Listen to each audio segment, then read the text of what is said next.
Assalamualaikum warahmatullahi wabarakatuh. Halo guys, kembali lagi bersama Kujok Kripto dan Saham di sini. Oke, jadi kali ini kita bakalan membahas ya tentang harga Bitcoin ataupun kita bakalan update ya tentang Bitcoin karena kita udah lama banget ya. Nah, jadi ya saling sapa dulu lah ya. Gimana kabar kalian? Semoga sehat-sehat selalu. Dan dimanapun kalian berada tetap ingat ya, jangan lupa protokol kesehatan. Aduh, sekarang ini lagi ya kayak udah nggak di Riau ya, jadi kayak ada suara ribut-ribut, sorry karena memang kita tinggalnya sekarang ya di pinggir jalan raya lah, di apartemen. Nggak, kita nih di kos-kosan gitu guys. Oke, jadi langsung aja ya. Di sini kita bakalan coba untuk membahas Bitcoin. Tapi sebelumnya teman-teman bisa subscribe dulu channel ini dan jangan lupa like, comment, dan share ya. Untuk teman-teman juga yang mau untuk bergabung ke dalam grup Telegram, linknya ada di deskripsi ya. Teman-teman bisa gabung ke grup khusus sinyal dan juga teman-teman bisa bergabung ke dalam grup yang memang khusus untuk sharing-sharing gitu ya. Kita akan mengintip dulu guys, harga Bitcoin di sini sekarang yaitu 23.142 dan di sini kita bakal nanti analisa menggunakan time frame besar ataupun time frame kecil. Oke, jadi lanjut aja. Sekarang kita akan cek dulu untuk ke bagian yang lainnya ya. Yang pertama di sini mungkin kita cek dulu untuk crypto fear and greed sih. Penasaran ya, udah lama nggak buka crypto fear and greed. Nah, sebenarnya di sini crypto fear and greed kalau menurutku udah nggak relevan dengan harga ya. Jadi di sini tuh crypto fear and greed itu memang cuma untuk betul-betul mengukur seberapa takut sih orang sama market ya. Nah, jadi di sini kelihatannya orang-orang udah pada mulai berani beli Bitcoin ya. Jadi harganya segitu 21.400 tadi. 23.100 ya dolar itu ya guys ya. Nah, terus di sini untuk crypto fear and greed-nya juga sekarang 30-an. Oke, nah problem di sini lanjut aja, kita bakal cek dulu untuk crypto bubbles. Udah lama kita nggak lihat crypto bubbles nih. Nah, jadi di sini yang paling merajai untuk market cap secara monthly itu adalah ETH, Ethereum ya. Nah, sama BNB. Terus kenapa sih Bitcoin udah nggak kayak dulu gitu ya, kayak misalnya yang lain naik masa Bitcoin nggak naik gitu ya? Ya naik sih, cuma nggak terlalu barbar kayak yang lain gitu ya.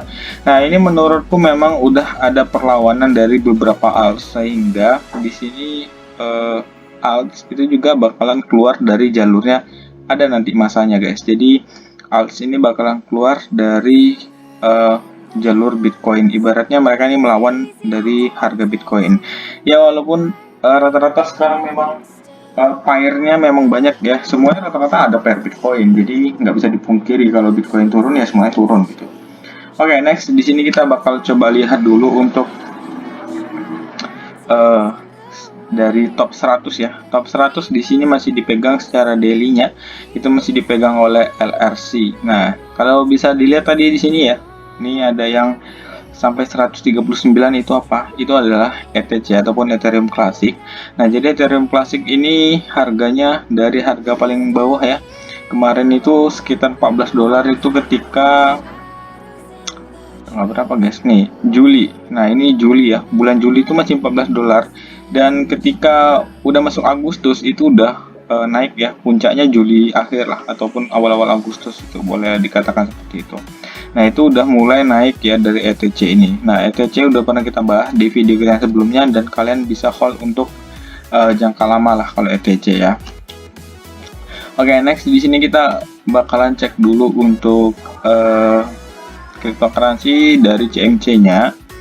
Kita mau cek dulu guys, apakah CMC masih dipegang sama Bitcoin ya? Masih sih sebenarnya.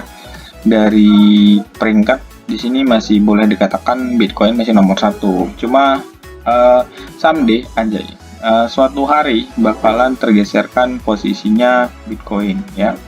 Nah, walaupun itu masih gonjang-ganjing ataupun juga ya bisa dibilang belum jelas lah gitu guys. Nah, di sini untuk video kali ini mungkin kita lebih menekankan ke dalam pembahasan harga Bitcoin secara teknikal gitu ya nantinya. Nah, tapi di sini kita akan membahas dikit-dikit aja beberapa berita-berita dari Bitcoin. Contohnya dari Bitcoin Magazine. Magazine juga sebuah ataupun satu Twitter yang akun Twitternya ini memang mengabarkan tentang update Bitcoin ya, bisa dibilang update-nya cepat lah ya. Jadi kalian kalau mau nyari referensi untuk membaca berita boleh dari sini, ataupun juga kalau misalnya mau dari CNBC bisa juga guys. CNBC menurutku ya boleh lah dibilang cepat ya CNBC itu. Tapi ya hati-hati sama media ya, walaupun punya kredibilitas yang tinggi, cuma kan namanya media selalu nyari untuk konten. Konten tuh biasanya dipleset-plesetkan juga ya, gitulah pokoknya.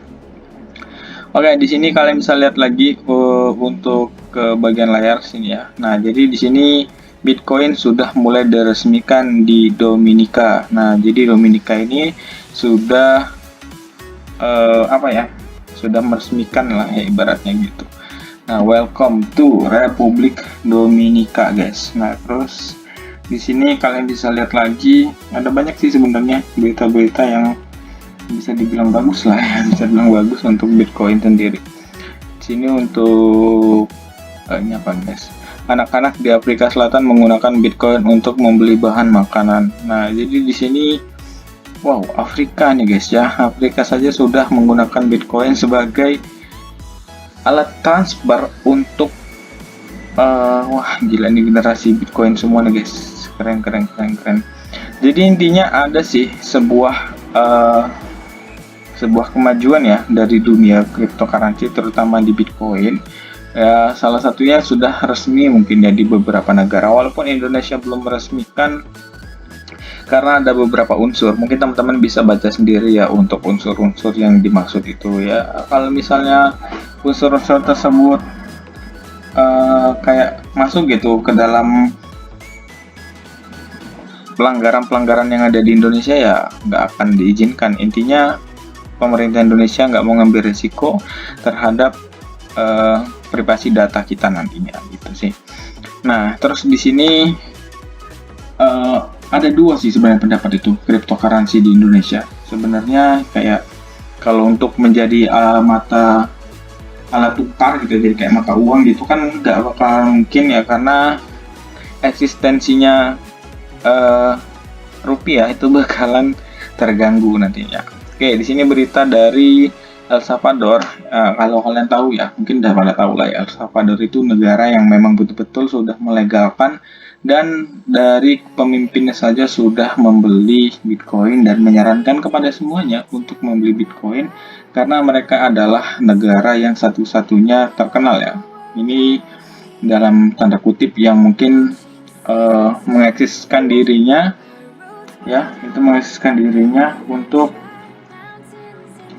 apa ya, kayak wah aku beli Bitcoin nih gitu. Jadi kayak ya yang mengumumkan bahwa negaranya memang betul-betul merekrut Bitcoin sebagai ya sebuah legalitas aja gitulah bahasanya. Nah, jadi di sini beritanya pariwisata ke negara kita telah pulih sebagian besar karena Bitcoin. Nah, mereka ini memang betul-betul menganggap Bitcoin sebagai sumber utama pendapatan gitu lah ya. Nah, kembali lagi ke kalimat trading for life. Nah, gitulah kurang lebih. Oke, di sini kalau misalnya teman-teman bisa lihat ya, ini menurutku ada beberapa ini teman-teman, kayak apa ya? Ada beberapa pola ataupun juga pattern yang bisa diterapkan di sini. Nah, jadi di sini kita klik dulu bagian part horse. Nah, pada bagian part horse ini teman-teman ya, di sini kalau misalnya kita hidupkan yang namanya, sini aku kan sudah menganalisa ya teman-teman ya. Nah, di sini sudah aku analisa, tapi kembali lagi teman-teman ya. Ini kalau misalnya kedekatan kita bisa jauhin gini aja. Nah, kenapa aku berani analisa gini? Walaupun ya, ini kalau misalnya dilihat Bitcoin secara garis besar, ini adalah bentuk pattern bearish ya, pattern bearish. Namun, kita mengambil kesempatan dalam pattern bearishnya, yaitu apa kesempatannya?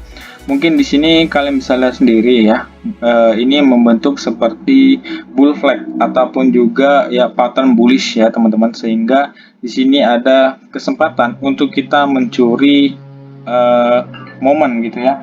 Nah, jadi mencuri momennya nggak usah terlalu banyak, mungkin ke 21400 saja deh, nggak usah 400 sekian ya. 21400 ini udah lumayan kuat ya kalau misalnya ini bisa digas Pokoknya 21400 itu udah oke banget menurutku. Jadi kalau misalnya pada mau beli boleh lah ya di 21400. Jadi gitu aja teman-teman ya. Ini adalah analisa dari technical analysis untuk trading ya paling 1 sampai 3 hari bisa lah ya di hold ya. Nah, tapi tetap tunggu breakout. Aku rasa ini kalau misalnya kalian lihat video yang udah tayang udah breakout ya, walaupun terlambat sorry karena memang buatnya videonya malam. Ya semoga aja ini bukan menjadi fake breakout. Oke, semoga ini real. Thank you banget yang udah nonton. See you next time. Assalamualaikum warahmatullahi wabarakatuh.